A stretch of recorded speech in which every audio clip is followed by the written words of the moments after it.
On the eve of the apocalypse, my best friend, who had been immersed in bossy CEO novels for years, discovered she was pregnant during a Cold War with her boyfriend. Then she imitated the female protagonists in those novels and left with the baby, but in the blink of an eye, she witnessed her boyfriend with another woman. My best friend resented me, blaming the house I lent her for hiding her too well, which prevented her boyfriend from finding her. When the apocalypse arrived, zombies broke out.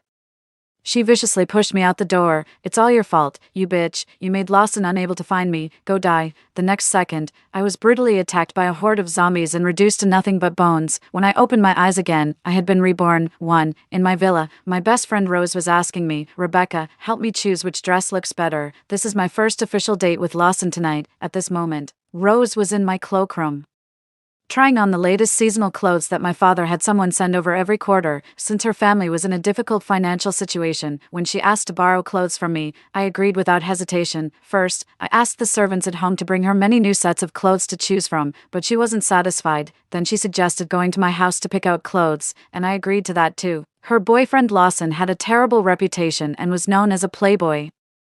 Out of humanity, I kindly reminded Rose to protect herself, but she was so infatuated with love at that time, believing she had found her Mr. Right, she wouldn't listen to anyone's advice. Before long, she discovered she was pregnant, so Rose, who had been immersed in bossy CEO novels for years, did something unexpected. During her Cold War with Lawson, she imitated the female protagonists in those novels and left with the baby. I reminded her again, "Rose, has Lawson said he wants to marry you?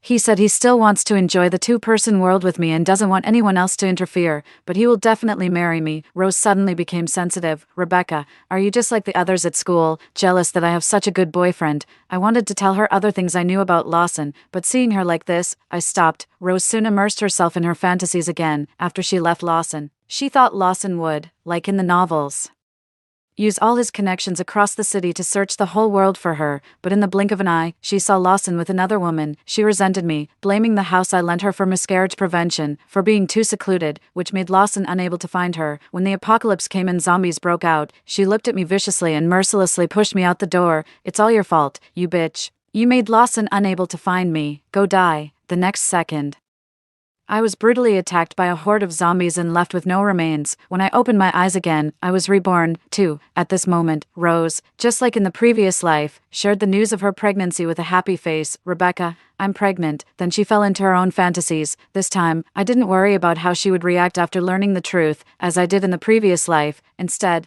I looked forward to how rich and interesting her expression would be when she knew the truth. "Aw.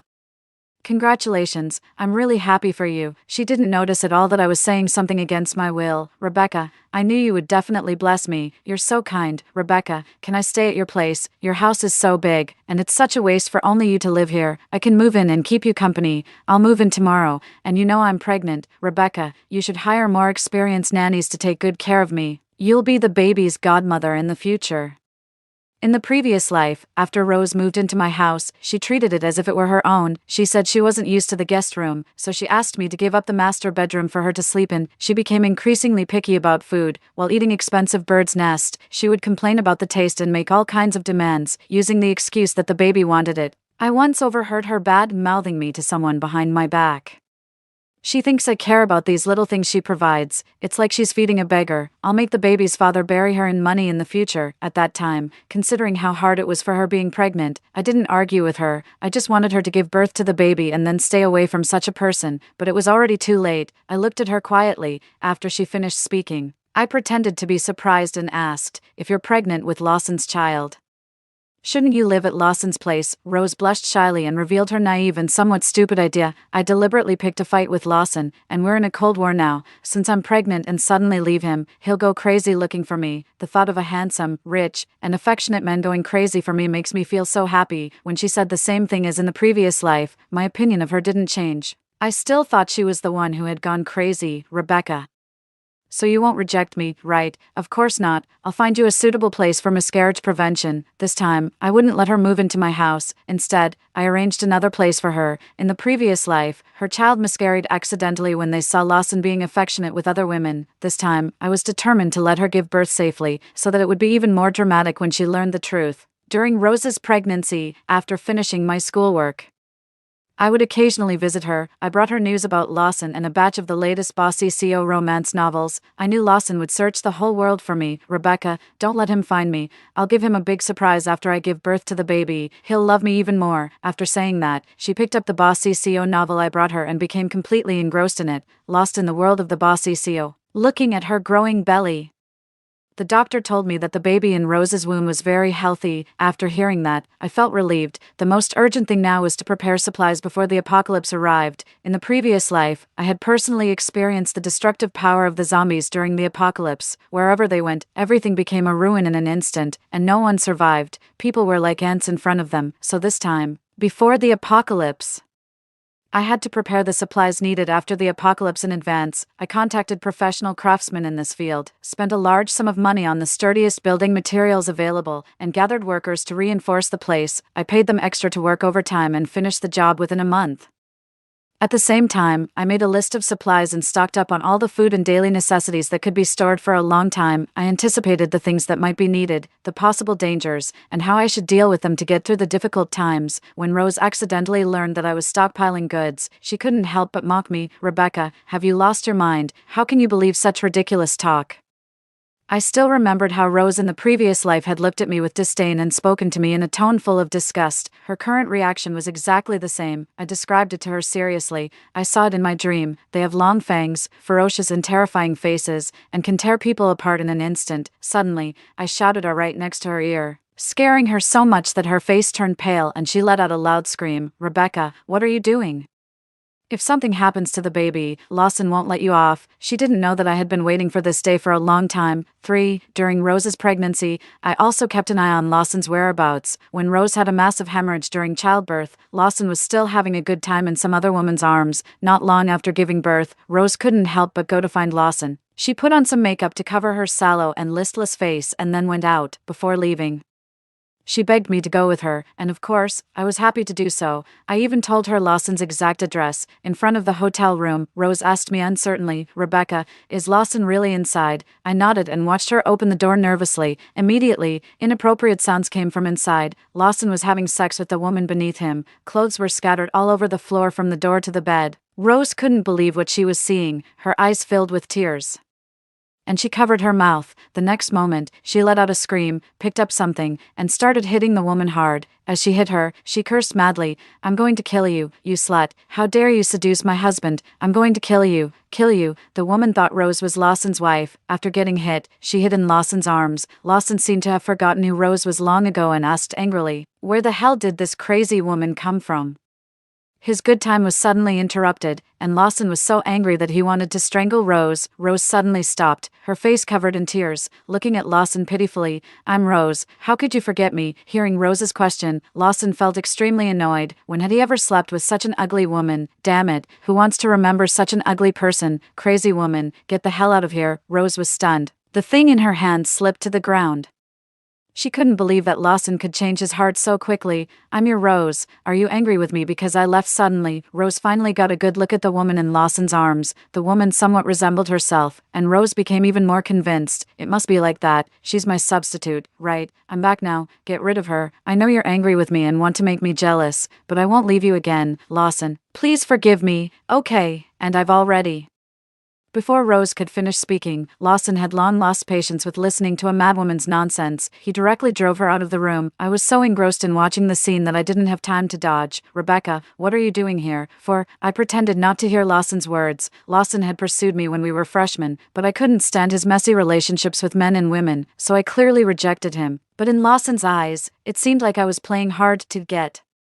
He pestered me for a long time. Every time I saw him, I would keep a cold face and not respond no matter what he said. So he suddenly started to pursue Rose, who was in the same dormitory as me, passionately. It was the first time in her life that Rose had received such a passionate and romantic confession, and she quickly agreed to Lawson's pursuit. Only then did Lawson remember who Rose was, a country bumpkin he had dated out of curiosity. So it's you. After that, she disappeared inexplicably.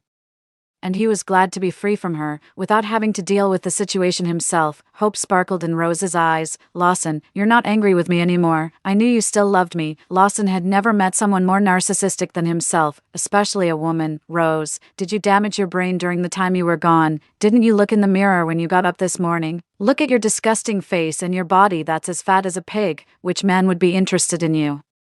Saying I'm in love with you is disgusting. You've probably read too many bossy CEO novels. Lawson thought their relationship was long over, but now she was pestering him again, and she had ruined his good time, making him even angrier. Rose's face turned paler and paler. She opened her mouth but found she couldn't say anything. For several days, Rose seemed possessed. She ignored the crying baby. She kept looking at her postpartum body in the mirror, with the wounds on it looking shocking. During the next month, she worked hard on postnatal recovery and even took out a loan for plastic surgery. During her free time, she would be engrossed in bossy CEO novels. A few days later, Rose suddenly asked me, Rebecca, do I look the same as before I gave birth? I nodded against my conscience. Rose pulled me to go find Lawson again, but if Lawson didn't want to see her, how could she possibly meet him easily? I took her to a banquet that Lawson was attending. This time, there was another sexy woman by Lawson's side. A hint of gloom flashed across Rose's face, but she quickly mustered up the courage and appeared in front of Lawson again. She forced a smile on her face. Lawson, I've become beautiful again. Lawson was startled by Rose's stiff-looking face. Damn, who are you? Lawson, it's me, Rose. What do I have to do for you to forgive me? I didn't leave you on purpose. I had my reasons. Lawson curse. Are you fucking crazy? Who cares where you went? I've told you I don't like you. I don't like you. Can't you understand human language? Besides, is this the kind of place someone like you should come to? Rose's eyes filled with tears. When she wiped them, she accidentally knocked her newly augmented nose out of shape. At this moment, I walked over slowly and pretended to be surprised. Lawson, why are you being so heartless today? You've made this beautiful girl cry. As soon as I spoke, many people looked in our direction. Lawson was caught in an awkward situation. In public, he didn't dare to make a big scene, but Rose didn't think so. She thought it was a sign that Lawson was giving in to her and couldn't bear to blame her. Following the method I taught her, she couldn't help but pour out her grievances to Lawson. Lawson, I can explain. During the time I left you, I went to give birth to our child. I know you were almost going crazy looking for me, but I promise I'll never leave you again. Before she finished speaking, there was an uproar among everyone present. 5. Lawson himself was also stunned. Rose continued, Lawson, I brought the baby here. Do you want to see him? The person I had arranged immediately brought the baby out. It was a boy, maybe not used to the environment. He suddenly started crying loudly. Lawson, look, this is our child. He doesn't have a name yet. I'm waiting for you to name him. Rose smiled shyly and leaned on Lawson's shoulder. The moment Lawson saw the child, he was dumbfounded. Not caring how many important people were present, he lost his temper and pushed Rose away in disgust. Rose, are you out of your mind, even if you think with your ass? You should know I would never sleep with you. Rose was caught off guard and fell to the ground. At this moment, Lawson's father came over and slapped Lawson across the face. You unfilial son, it's okay for you to fool around usually, but now you've caused a real problem. Lawson's father took both of them home. Lawson was punished with the family's disciplinary measures and howled in pain while constantly cursing Rose. I must have been extremely unlucky to have met you. Perhaps the beating brought him to his senses. Lawson thought that with Rose's idiocy. How could she have found him every time? Just then, I happened to be delivering something to the child and saw Lawson being punished as I passed by. I stood there and watched for a while. It's you, Rebecca. You're the one behind all this. When did I ever offend you? Why are you doing this to me? I just smiled and didn't say a word. In the last life, Lawson played a big part in making Rose act the way she did. When Lawson couldn't stand Rose's pestering anymore, he casually said to her, I've said it hundreds of times, I only pursued you to make Rebecca jealous, otherwise, do you think someone like you could catch my Rose? Stop daydreaming. So now, since I have a second chance, how could I let my enemies live happily? Just as Lawson was puzzled, I added fuel to the fire. Guess, soon after receiving his punishment, Lawson knelt in front of his father. Lawson's father interrogated them. You're Rose, right? Tell me, is this child really Lawson's?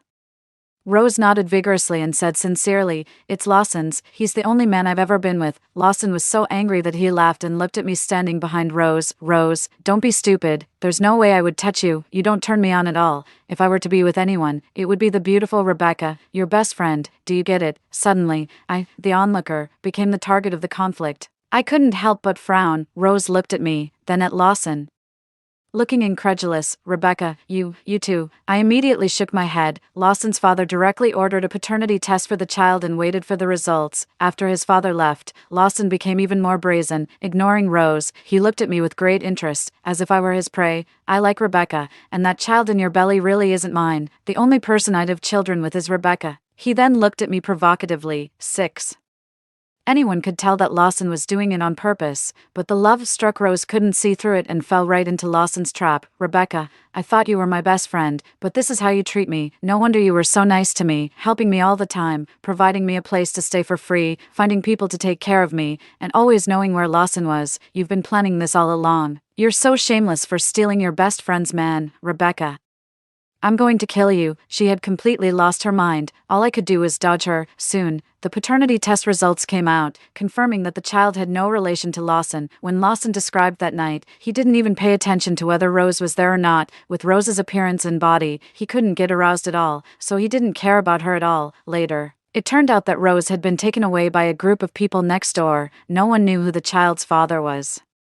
Rose was completely devastated and lost all her vitality. But I love you. I only love you. The next moment, she went crazy, snatching the child from the servant and choking the child's neck tightly. She wanted to kill the child. Thankfully, Lawson still had some humanity left and pulled Rose away in time. Rose, what are you doing? Have you really gone crazy? Rose mumbled to herself. If I kill the child, we can be together again. I want to have your children, lots of them.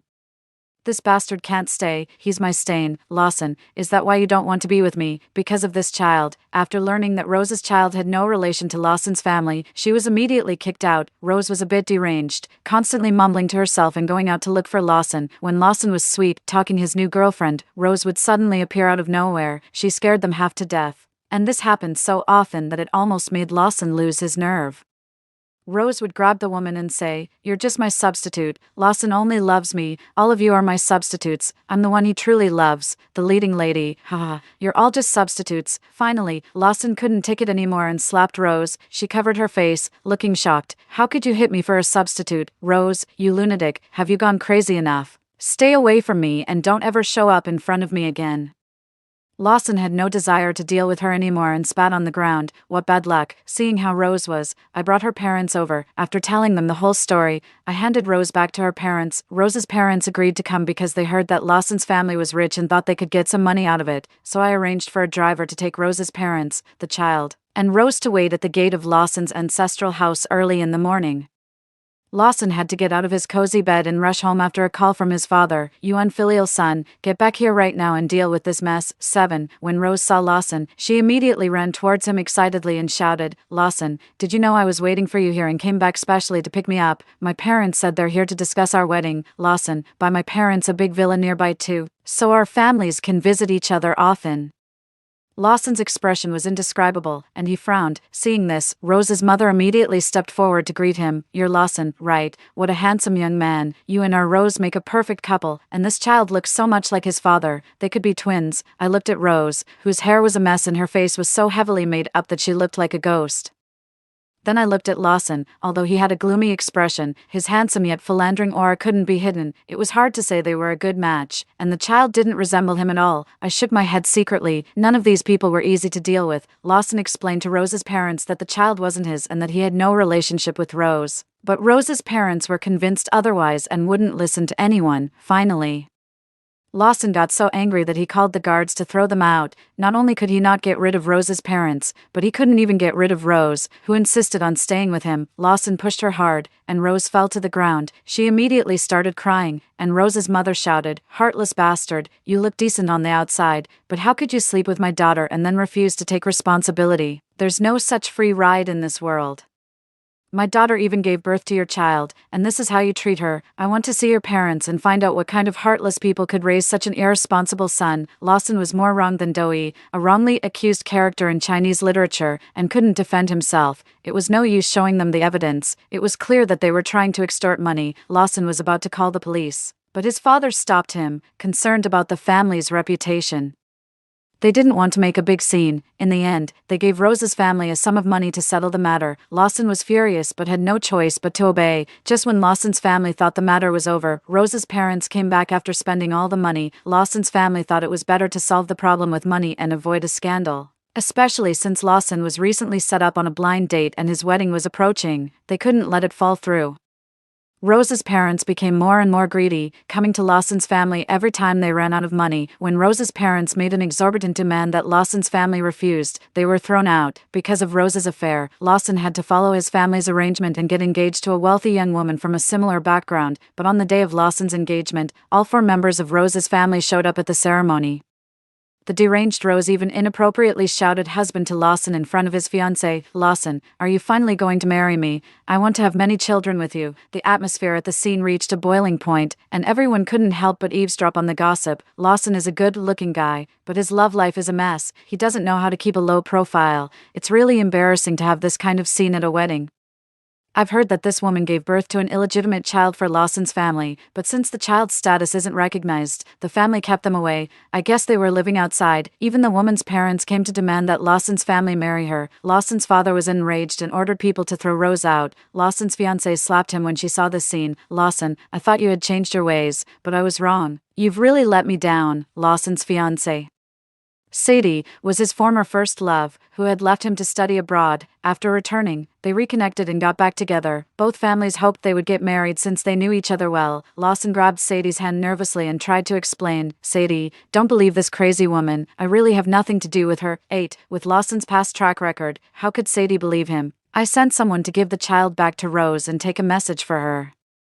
Rose immediately ran to Lawson, showing off the child. "Lawson, look, this is our child. Doesn't he look just like you?" Sadie was furious. She had never been so humiliated before and slapped Lawson again. "Lawson, I never want to see you again in my life." After saying that, she lifted her skirt and turned away. Lawson was about to chase after her, but Rose kept getting in his way. Consumed by anger, Lawson pushed Rose hard, not caring that she was holding the child. With a scream, Rose fell to the ground, and the child was thrown aside. The child immediately started crying loudly. The scene was in chaos. It was a complete and utter mess. "In the last life, after I died, my parents didn't know that Rose had pushed me into the horde of zombies. Since I was my parents' only daughter, they transferred their love for me to Rose, to gain my parents' trust. Lawson started pursuing Rose again and eventually swallowed up my family's business, becoming a leading figure in the industry.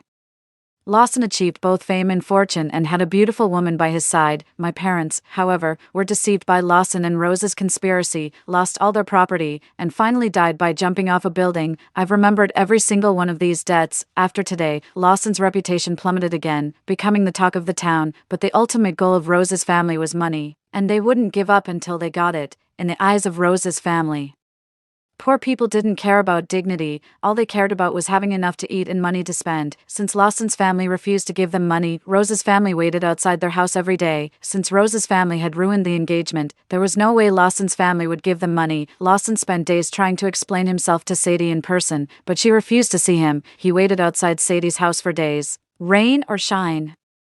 Just when Sadie was about to soften and meet him, Rose appeared in front of Lawson again. She seemed to have forgotten how Lawson had pushed her down and ran towards him. "Husband, why weren't you at home? I missed you so much." When Sadie came out and saw them entangled together, she was almost driven to a heart attack. "Lawson, you can go to hell, you scumbag." "Sadie, please listen to me explain." Lawson pushed Rose away and tried to chase after Sadie. "Get lost, you crazy woman." Lawson finally realized that Sadie would never forgive him. He turned to look at Rose with a sinister gaze. "Rose, who told you to come?" "It was Rebecca again, wasn't it? You bitch, I'll make you pay." "Rose, you want to marry me? Fine, I'll make it happen." "Of course, I didn't hear all this. It was reported back to me by the person I had watching them." 9. When Lawson, who hadn't been home for a long time, brought Rose back, he immediately saw Rose's parents waiting outside his house. He looked at them with extreme disdain, as if they were garbage. Not long after, I received a call from Lawson, using Rose's mother's phone. "Rebecca, you want to play games? Fine, I'll play along. You'd better not fall into my hands. Even if you beg me on your knees in bed, I won't spare you." I chuckled. "Oh, really? Then let's see if you have the ability to do that." Lawson, since this was revenge, I wanted to see my enemies struggle. A quick end would be too easy for them. After the failed engagement, Lawson's family held a very simple wedding for Lawson and Rose. When Rose's parents saw how valuable their daughter was, they were overjoyed. They kept addressing Lawson's family as in-laws, completely forgetting how they had cursed them before. The members of Lawson's family had cold expressions and didn't even attend the wedding. Lawson didn't care. He just wanted to keep Rose close to prevent her from ruining his plans. After the wedding, Lawson locked Rose in the house and wouldn't let her go out. In Rose's mind, this was Lawson's possessive love for her, proof that he loved her deeply. "Don't worry, husband, I'll be good and won't run away." There was even a hint of excitement in her eyes as she said this. "Don't call me husband, you don't deserve it." Rose didn't believe him and kept calling him husband even more. Lawson picked up a whip and lashed at Rose, making her cry out in pain with wounds all over her body. "If you call me husband again, I'll keep hitting you until you stop." Watching Rose get beaten until her skin was split open, the harder Lawson hit, the more he seemed to be addicted. Rose fearfully hid in the corner and finally crawled under the bed, too scared to come out. "Rebecca, save me." When Lawson heard Rose call my name, he became even angrier. He immediately had people come and move away the bed and other cabinets, leaving Rose with nowhere to hide. The next time I saw Rose, she had become extremely timid. Even when Lawson was by her side, she no longer approached him as she used to. "Rebecca, I want to go home. I want to go home." Her hand reaching out to me was covered with dense scars, with no part left uninjured. It was a shocking sight. "Lawson, how could you abuse her?" Lawson didn't care. "Isn't this what you wanted? You and she have been ruining my plans. If it weren't for you, the Lawson family would have already secured the Sadie family's investment, so you're responsible for all these losses." I looked at the sky behind Lawson. Somehow, it had turned blood red. The apocalypse had arrived ahead of schedule. As the last ray of sunlight was obscured by dark clouds, the city's skyline was swallowed up by endless darkness. "Lawson, you might as well look up at the sky. You still have a chance to survive if you leave now." "Rebecca, are you kidding me? You want to use this ridiculous apocalypse talk as an excuse?" "I won't believe it," Lawson sneered, slowly lighting a cigarette and then taking out a contract. "Rebecca, this is the debt you owe the Lawson family. Sign it, and we'll call it even. I won't hold those things you did to me against you anymore." I silently turned on my phone. At this moment, there were many reports online about zombies attacking and eating people. Some still didn't believe it, thinking it was just a prank by netizens to gain attention, but I knew it was real. Looking at the pitiful Rose, I felt a moment of soft-hearted and took her back to my place. It wasn't safe outside anymore. Lawson watched us enter the house and didn't seem worried at all, but before Lawson could finish smoking a cigarette, the sky had completely darkened. Lawson still calmly knocked on my door. "Rebecca, do you think you can hide? I won't leave until you sign this. I have plenty of time to wait." When Lawson turned around, he saw a dense horde of monsters approaching from a distance. This time, Lawson was completely panicked. He shouted loudly and pounded on the door. "Rebecca, open the door. Let me in." I slowly walked to the door and asked Rose in a voice loud enough for Lawson to hear. "Rose, do you want to open the door for Lawson, the person who just brought you here?" Rose shook her head vigorously, her whole body resisting. "No, I don't. He's a bad person. He'll hit me. He's not the real Lawson." "Lawson, you heard her. Even though Rose loves you so much, she doesn't want to open the door for you." Lawson hurriedly called out to Rose and apologized to her, but Rose refused to open the door no matter what. After a loud commotion and Lawson's screams outside, everything quickly returned to silence. I never heard Lawson's voice again. 10. Given what happened in my previous life, I always kept an eye on Rose. Fortunately, she didn't show any strange behavior. There were no living people left on the streets. Only groups of zombies wandered the streets. Once they heard any sound, they would rush over to attack and devour people. Some families with limited food supplies could no longer stay at home and went out to look for food one after another. Unexpectedly, they alerted the zombies and were killed. Some people, armed with sharp weapons, fought for their lives against the zombies to avoid starving to death. Out of humanity, I kindly reminded Rose to protect herself. In this world of the apocalypse, there was no distinction between day and night, only eternal darkness. The zombies never got tired, wandering around day after day, never sparing any living creature, not even stray cats and dogs. The zombies roamed the dead city as if they were the new masters of the world. I wondered if we could survive this devastating crisis. Then, a loud bang came from the sky, followed by ear-piercing alarm sirens and continuous rumbling explosions. Groups of zombies were heading in one direction. A dark mass of them charged forward insanely. Soon after, deafening roars and growls of the zombies rang out. For a long time, the whole world was silent, as if everything had gone extinct. The once bustling streets were now filled with nothing but deathly stillness and desolation. Finally, one day during the apocalypse, there was a commotion on the street. After a long while, the doorbell at my house rang. I immediately became alert and peeked outside through the peephole. It turned out to be several men in military uniforms, fully armed. "Hello, we're from the rescue team, here to help." A sliver of light appeared on the horizon of the previously pitch-black sky, as the first ray of dawn pierced through the thick clouds. A new day slowly began to unfold on this land that had once been shrouded in despair. After this long struggle against the zombies, humanity finally saw the dawn of victory. Story 2. In the 5th year of the apocalypse, I opened a breakfast shop amidst a circle of zombies, steamed buns, wonton noodles, soy milk, you name it, we've got it. As a result, my breakfast shop attracted quite a bit of attention and some looked upon it with covetous eyes. The aloof leader of bases said, "Come to our base. I will protect you and your breakfast shop for life." The warm-hearted executive of Base B offered. "It must be hard making breakfast every day. Do you need help?" That Sunder, a top ability user, said. "Don't get me wrong, it's not that I like you, I just like your breakfast," the Yandera Zombie King declared. "Anyone who covets my sister deserves to be bitten by zombies." In the early morning, as the first rays of sunlight touched the ground, I exchanged today's supplies from the supermarket system and got the breakfast ready. Steaming baskets were placed on the counter, several cups of soy milk lined up, noodles and wontons went into the pot. Soon, the delightful aroma was everywhere, tempting saliva to drip. Once I finished all the preparations and opened the doors of the breakfast shop, there was already a long line outside. The scene around the breakfast shop was eerie, with countless zombies wandering about 100 meters away, as if restrained by something, none daring to come close to the shop, let alone attack people. The customers outside were used to such sights and had no desire to attack the zombies. It was a bizarre kind of coexistence. The moment I stepped out, the disheveled customers in line immediately showed joyful expressions. "Open for business."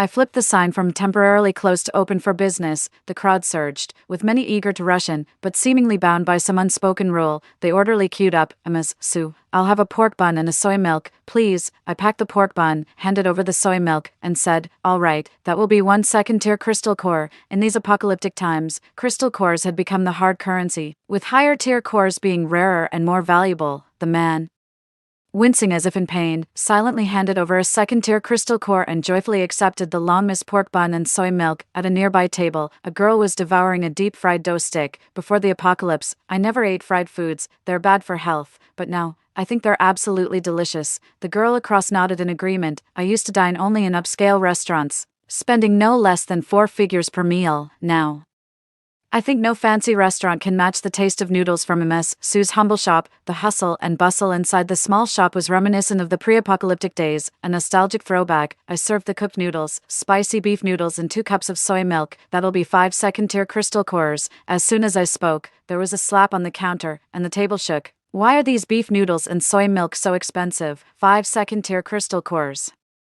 You might as well be robbing us." The middle-aged man was so angry his cheeks turned red, glaring at me fiercely. Second and third-tier cores were only found in zombies with special abilities, and those zombies were notoriously difficult to handle. I understood. He was short on money. I took back the beef noodles and soy milk, considerately swapping them for a steamed bun. This, for 3 first-tier cores. First-tier cores could be found in just about any zombie, however.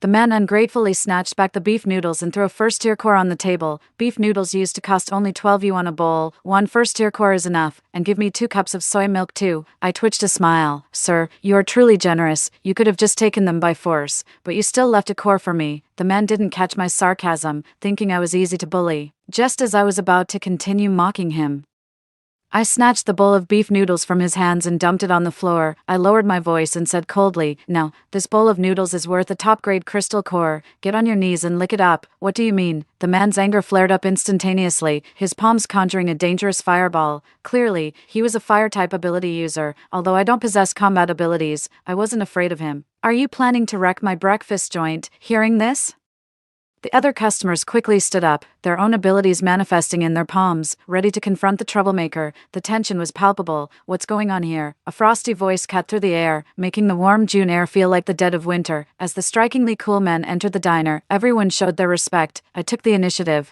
This man wanted to smash up my place and leave without paying for his breakfast. The man frantically tried to explain. "No, that's not it."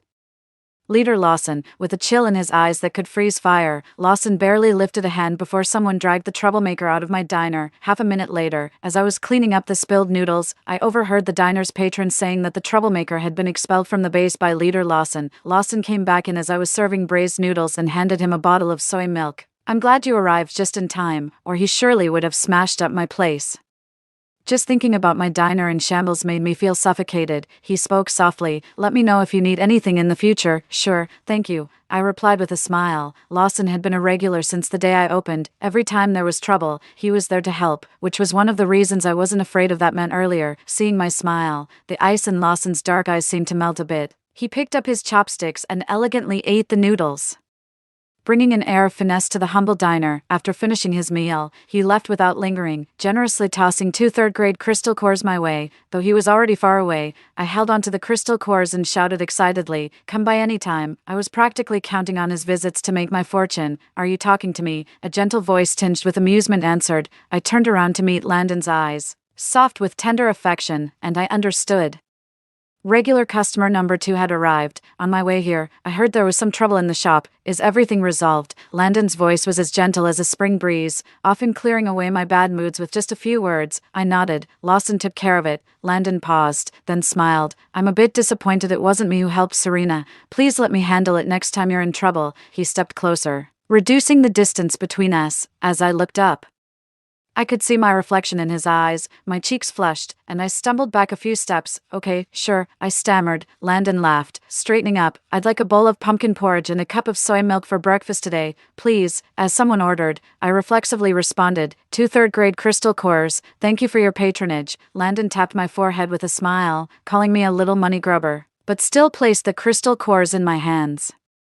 He had to lead a team out to gather supplies, and after having breakfast, he left with a "see you tomorrow." He left my little tavern in a hurry, as business hours were drawing to a close. Only a few customers remained in the small tavern. I was clearing the tables when I heard a boisterous voice from afar. "Damn, these zombies are all going down at my hands sooner or later, every time." His voice announced his arrival before he appeared.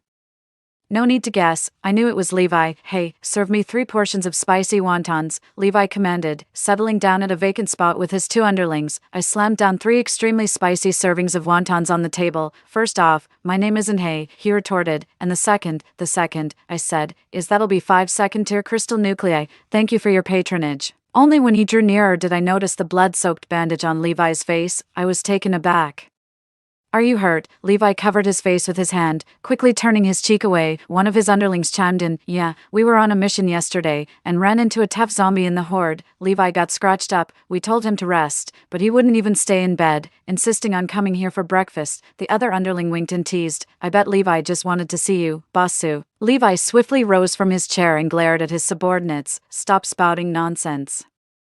His underling teased further. "Then why are you blushing, Levi?" I turned to look. Indeed, his face was as red as a beet. Levi clenched his fists. That's just you guys making me furious with your nonsense. I come here for breakfast every day and I'm sick of seeing her face. Why would I want to see her? I'm just hungry." Levi tried to explain. I glared at him. "Since you're tired of seeing me, you could just send your underlings to pick up breakfast from now on. No need to see me." Levi turned away, his cheeks still flushed. "No need to trouble them. I'll come myself for breakfast. Even though I'm tired of it, I can still bear it." I responded, "Well, thanks for bearing with it." Levi replied, "You're welcome." After business hours, I kicked Levi out of the tavern, charging him 2 extra crystal nuclei for my irritation. Levi called me a heartless boss but obediently paid up, once everyone had left.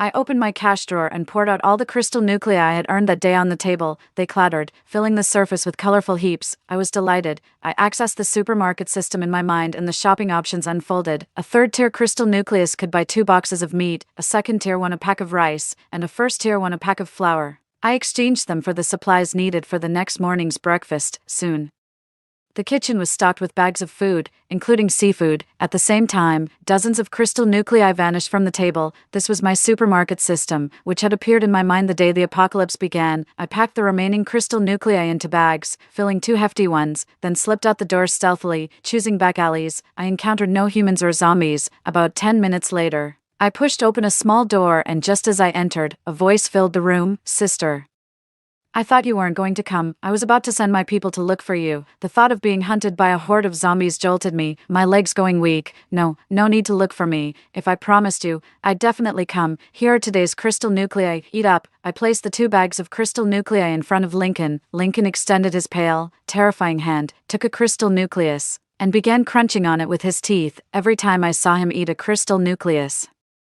I wondered if his teeth could really handle it. Sister, why are you staring at me like that? Do you want some too? Lincoln tilted his head and looked at me, his dark eyes clear and seemingly harmless. It reminded me of our first encounter, when I saw him among a group of zombies. He looked at me with the same expression. I thought he was just a boy from a base who had fallen on hard times, so I saved him without a second thought. Only later did I realize that he wasn't just in trouble.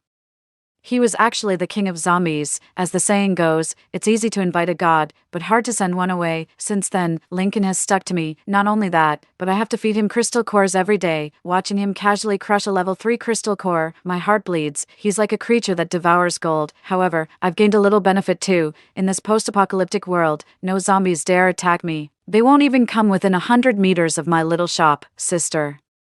Are you daydreaming again? Are you thinking of me? Lincoln pulled me over, his brows suddenly furrowed. Sister, are you hurt? I had forgotten that, as a zombie, he was particularly sensitive to the smell of blood. I showed him my left hand, which now sported a band-aid on the index finger. I accidentally cut my finger while chopping vegetables today, but it's a small wound, nothing serious. I'll have a friend with healing abilities take a look later. Before I could finish, Lincoln tore off the band-aid and his tongue grazed my wound, the sensation both warm and tingling. What are you doing? I panicked and quickly withdrew my hand. Your blood smells so good. I couldn't resist. Lincoln licked the corner of his lips. Besides crystal cores, there's something else I want to eat now. I remained silent. Lincoln asked, aren't you going to ask what it is? What else could it be but my blood? I raged internally. Lincoln ate quickly, polishing off 2 bags of crystal cores in no time. After eating the crystal cores, his pale skin gained a hint of rosiness, making him look more human. I looked at the 2 empty bags. Wow, he didn't leave a single core for me. My heart ached slightly. Sister, I want more. Lincoln pursed his lips, looking pitiful. I hesitated. There's none left. Why don't you kill a few zombies and eat their crystal cores? Lincoln was shocked. Sister, they are my subordinates.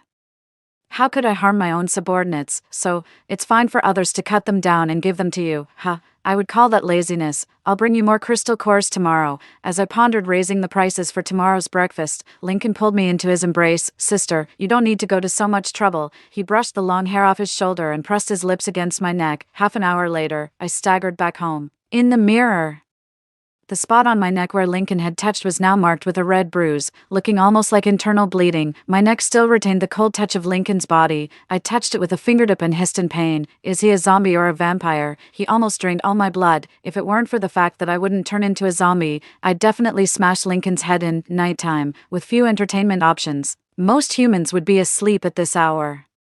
But I was still hard at work in the kitchen, preparing for tomorrow's breakfast. Suddenly, there was a rustling noise outside the rolling shutter door of the small shop. Someone was outside. Zombies wouldn't come here. Could it be that someone wanted to take advantage of the dark night to rob and kill, to kill me and then loot the supplies of my breakfast shop?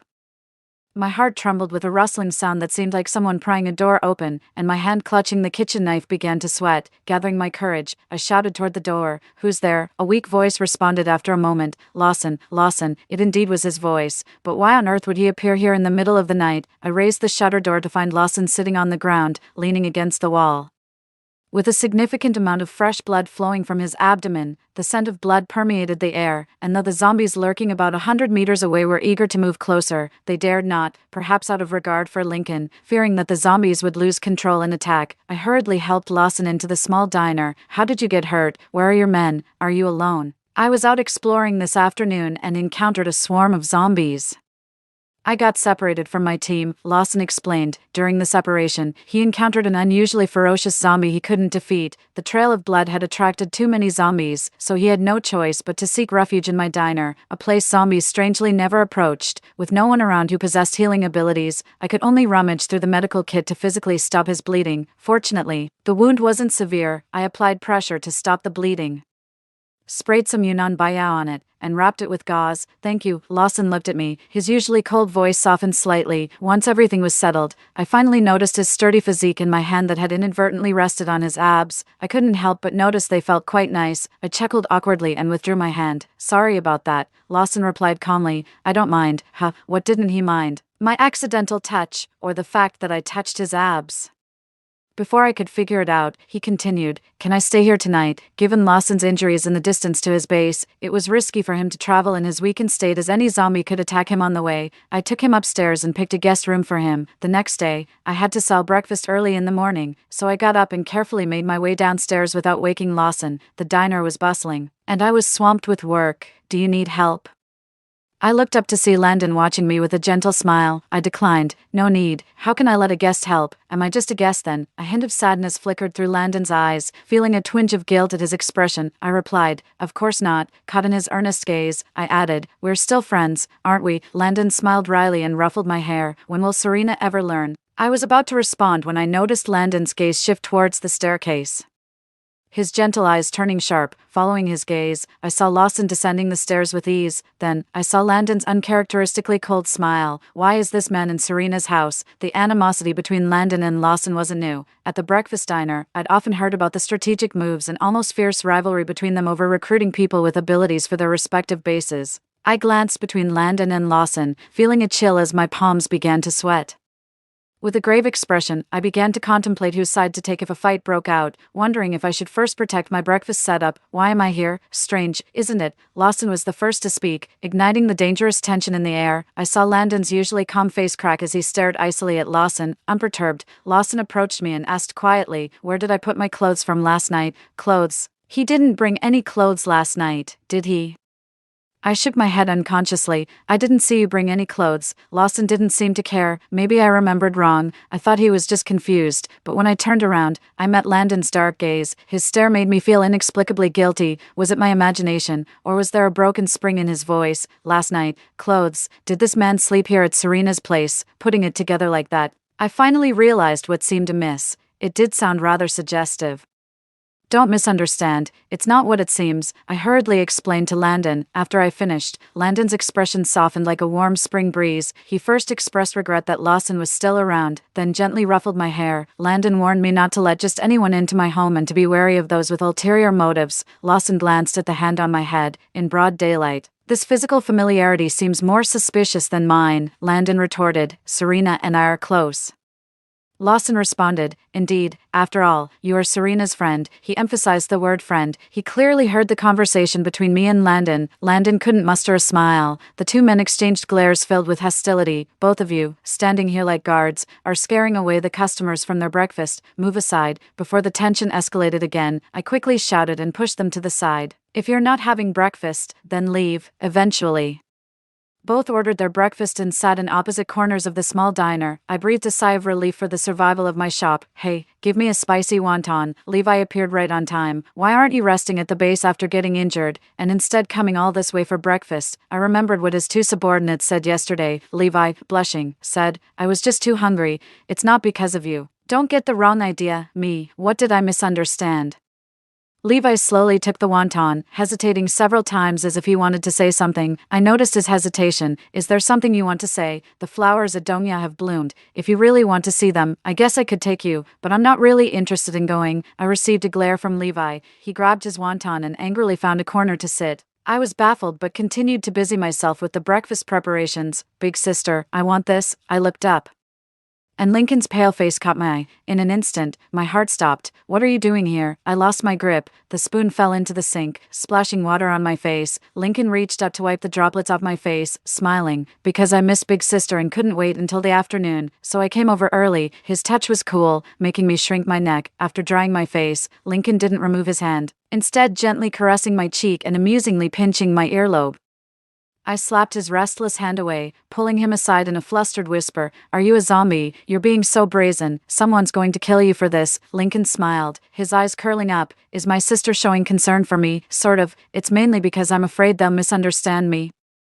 Lincoln's smile grew even wider. If my sister is worried, I can just kill them all. That way, you won't have to be scared. I am scared. I'm not just scared. My hands are trembling. It's over 30 degrees Celsius. How can you utter such chilling words? It might have been because Lincoln and I were whispering for too long that others started to notice. Is something wrong? Landon stepped forward and asked, while discreetly sizing up Lincoln.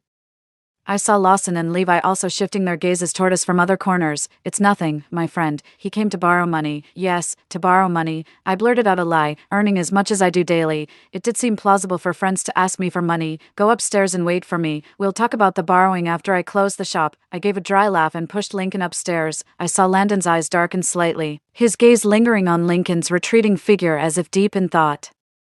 Afraid of giving us away, I turned around to block his view. Someone just ordered a seafood porridge, but I don't know how to cook seafood. Could you help me? Landon quickly put on a gentle expression. I'd be happy to, but as a reward for helping, could you accompany me to the cave edge tomorrow? After closing the breakfast shop, I hurriedly shut the rolling door, rushed upstairs without even counting the day's earnings. Upon reaching the living room, I found Lincoln cuddling a teddy bear on the sofa. He makes himself quite at home, even taking the teddy bears from my bed to hug. It has my sister's scent, but Lincoln suddenly dropped the teddy bear and pulled me into his embrace, lightly sniffing the nape of my neck. Still, I preferred to smell my sister this way. His body was cool and comfortable, yet my cheeks felt unbearably hot. I tried to push him away, but my palm felt a sticky liquid. I looked down to see green blood. Are you hurt? Lincoln's voice suddenly took on a wounded tone. Yes, I was patrolling with my men last night. It was so dark, someone ambushed me, and I got hurt, but I didn't let them get away with it. His tone was slightly smug at the end. Such a brat. I'll get the first aid kit to dress your wound. Just as I stood up, he pulled me back. Lincoln opened his mouth again and bit my neck. My sister's blood is more useful than any first aid kit. His body was cold, but the tip of his tongue was scorching hot, making my chest tremble and my mind foggy. In a daze, I heard him whisper in my ear, I hate the way they look at my sister. I really want to hide my sister away, so you can only look at me, and only I can look at you. I woke up on the sofa, and it was already evening. Fortunately, I hadn't bled to death or been taken prisoner by Lincoln. I searched all the rooms in the house but couldn't find Lincoln, as if he had never been there. Only the pain on my neck reminded me that what happened wasn't an illusion. Along with Lincoln's disappearance, my teddy bear and the crystal cores from the cash register were gone too. I looked at the empty drawer, grinding my teeth in anger. He didn't leave a single crystal core for me. It seems that the promises made by men are nothing but sweet lies. Following Landon's invitation, I made my way to Dongya the next day. Before the apocalypse, Dongya was a garden, left untended thereafter.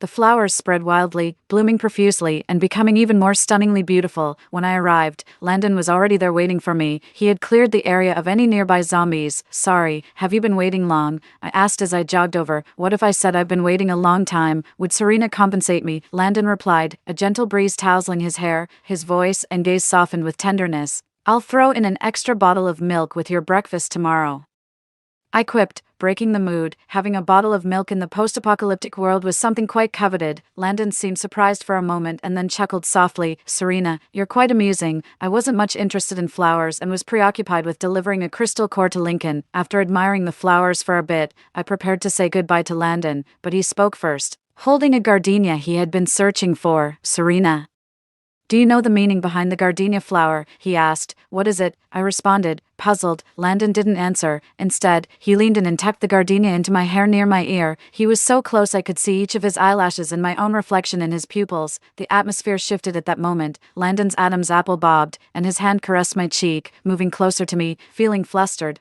I stepped back, but a gust of wind suddenly swept through, separating me and Landon. When I regained my focus, Landon and Lincoln were locked in combat, difficult to pull apart. I was wondering whether to shout for them to stop fighting, as it was clear they weren't going to kill each other. When Lincoln got hurt, I hadn't expected it to turn deadly. Landon, stop, he's hurt. Just as I moved to intervene, zombies swarmed from all directions, surrounding Landon completely. Suddenly, I found myself in a cold embrace unmistakably. It was Lincoln's. I've waited for sister so long, only to find her flirting with another man. It's not what it looks like. First, make those zombies stop, and I'll explain. Also, your wound from yesterday hasn't healed, and you got hurt again today. You need to get treated quickly. I struggled to free myself from his embrace, but Lincoln held me even tighter. Everything went dark, heightening my senses. I could feel the gardenia being taken from my ear and even heard the sound of footsteps. As the gripper on my waist loosened, I looked up to see Lincoln flashing a menacing smile at Landon across the crowd of zombies. Before I could decipher the smile's meaning, Lincoln clutched my chin and pressed his lips against mine fiercely. Sister is mine. Those who covet her deserve to be bitten by zombies. Landon wasn't killed by the zombies, but the fact that Lincoln was one became known to others. From the day Landon first met Lincoln at the diner, he had his suspicions, which were confirmed when he saw Lincoln's green blood after he was injured. The next day, Lincoln's face was printed on a 5-star wanted poster. I examined the poster closely. He did look handsome. I must admit, I had reason to suspect that the person who printed the poster was also swayed by appearances. Levi was the first to come looking for me, relieved to find me safe and unharmed in the diner. You're really foolish, not even realizing that the other person is a zombie. Yet you still befriended him. Levi remembered Lincoln, who had come looking for me at the store last time, recalling that I introduced him as my friend. He even asked if I knew where Lincoln usually hangs out. I shook my head. After Lincoln was injured a second time, he once again absconded with my crystal core. This time, he had somewhat of a conscience and left me a few cores. Furious, I went to settle the score with him, but he was nowhere to be found, not even his little house. It was as if he had vanished from the face of the earth. As I pondered where else Lincoln could be hiding, I saw Levi looking hesitant and uneasy. Landon mentioned that you discovered the zombie when you went to the cliff's edge with him. You said you weren't interested in viewing the flowers. You didn't join me last time when I asked. His voice faded. I nodded. Yes, but I went because Landon asked me to. It wasn't something I wanted to do on my own. Levi's face turned pale and then flushed. A Yen underling patted him on the shoulder. Levi, don't let your pride ruin your life. Levi clenched his teeth. You know nothing. I don't care whether she goes with me or not. To protect me from any potential harm from Lincoln, Levi. Lawson. And Landon took turns keeping watch over me during this period. Anyone unaware would have thought I was the one on a wanted poster. One night, after washing up, I came downstairs. Lawson stood outside the shop, blending into the dark night, quietly gazing into the distance. The deep night often breeds negative emotions. I took a bottle of beer and 2 cups from the fridge. It's on the house tonight, a treat for me. Beer and peanuts in the dead of night are the most comforting. Thank you. Lawson took the beer, unexpectedly. After a few drinks, his gaze began to blur. I never imagined that the normally composed and aloof leader was, in fact, a light drinker. He sat upright, looking solemnly at me. I straightened up too, ready to listen to him seriously. However, his deep voice wavered. Serena, come to our base. What about my breakfast shop? The breakfast shop can be moved to our base too, so you won't have to worry about zombies. I smiled quietly without responding.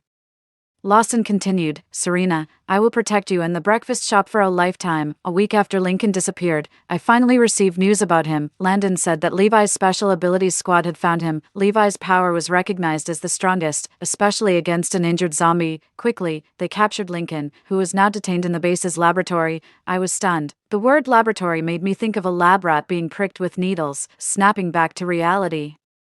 I found myself running to the gate of their base, not being a part of the base. The guard wouldn't let me in. When Lincoln came out, I was holding a wooden stick, nearly attacking the guard in my desperation, tears of distress in my eyes. Are you worried about me, sister? Do you like me too? Because you're worried about me. His smile was pleasant, and his eyes sparkled with excitement. Everything before me seemed like a blurred film, except for Lincoln under the sunlight, distinctly clear. It wasn't until he pulled me into his embrace that I dared to confirm this wasn't my imagination. Holding the wooden stick, I stared at him blankly. You weren't captured, were you? Locked up in a lab as a test subject. Lincoln said that he had consumed so many crystal nuclei that he had already evolved. The old men at the base took a sample of his blood and found it to be red, indistinguishable from that of a normal human. They thought they had captured the wrong person. Especially since there were many zombies around that day, and Landon might have made a mistake. After discussing it all morning, they decided to revoke Lincoln's warrant and release him. Only then did I realize that his body was no longer the same. His skin was rosy like an apple, and he exuded a warm and comforting heat. Half a second later, the stick in my hand changed direction and landed on Lincoln. You didn't remind me, and you took so many of my crystal nuclei without leaving any for me. I almost couldn't keep the breakfast shop running. Taking the crystal nuclei is one thing, but you also took my teddy bear. I haven't had it to cuddle with at night. Taking the teddy bear is one thing, but you've been gone for so long. My vision gradually blurred, and I couldn't see his face clearly, but the unease in my heart had already dissipated, because I knew he was right here. The grievances of the past few days flowed out with my tears. Lincoln leaned in, his clear eyes serious and intense, his tongue catching the tears on my cheeks, sweeping away my lips and tongue as well. The surroundings fell into silence momentarily. Apart from the chirping of insects and birds, all I could hear was my heart pounding like a drum. He said, Sister, I missed you too. Yes, the secret deep in my heart was seen through by him. I missed him. Lincoln proudly took my hand and showed me around the breakfast shop. Almost flaunting our interlocked hands in everyone's face, I found Lincoln annoying and pushed him into a corner. Turning around, I saw Levi just entering, looking dejected. His followers were patting his shoulder, as if comforting him. I walked over and heard his low growl. Don't get me wrong, how could I possibly like her? I only like her family's breakfast. His followers pointed behind him. Levi turned around and, upon seeing me, fled in panic. I blinked innocently. Am I that scary? His followers shook their heads. Before we could talk further, Lincoln came up discontentedly and hugged me from behind, fiercely saying, "I should have let the zombies bite them to death, so you'd only have eyes for me. Long ago, you were the only one in my eyes." I told Lincoln something he didn't know. When we first met, his complexion was unnaturally pale, but I still took him home, to see him every day. I carried bags of crystal nuclei to him every afternoon. That night, I intentionally got lost and drunk, sneaked out, and spent the whole night asking the zombies outside the shop where Lincoln was. Landon asked me about the meaning of gardenia, which I knew well. I did not agree to Lawson's suggestion, and I pretended to be foolish in front of Levi. Lincoln's eyes curved, and he told me something I didn't know. The process of a zombie's evolution was painful, and during that week, he endured by thinking of me. He said he wanted to become human because of a casual remark I once made. Zombies and humans surely can't reproduce together, can they? Repro? I choked, my cheeks burning hot. After that, the breakfast shop had a new co-owner. I was in charge of cooking, and the co-owner handled the cash register. A warm reminder, dear customers, please refrain from staring at the boss for more than 3 seconds on the way back to base. You never know when a zombie might suddenly appear and scare you to death. Otherwise, you will end up miserable.